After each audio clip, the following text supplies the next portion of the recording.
নবী বলছেন, আল্লাহ আমি গরিবের সাথে বাঁচতে চাই, আমি গরিবের সাথে মরতে চাই, আমি গরিবের সাথে হাসরের ময়দানে দাঁড়াইতে চাই। আমার উম্মতের সবচেয়ে দুর্বল, আমার উম্মতের দিন আইনা দিন খায়, ওই লোকটাও যেন বলতে না পারে, হায় নবী কি আর, নবী তো ছিলেন রাজপ্রাসাদে, নবীর তো ছিল স্বর্ণের পাহাড়, উনি আমার দুঃখ বুঝবেন কেন?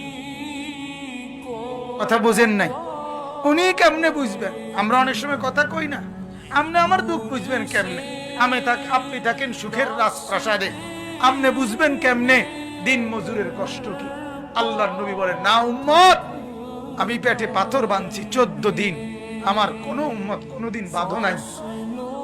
উম্মত আমার 3 মাস ঘরে আগুন জ্বলে নাই, 3 মাস চুলায় আগুন জ্বলে নাই, কাজে আমার কোন উম্মত কিয়ামত পর্যন্ত এর চাইতে বেশি অভাবের অভিযোগ আমার উপরে করতে পারবা না, আমি তার চাইতে বেশি কষ্টে পার করে গেছি।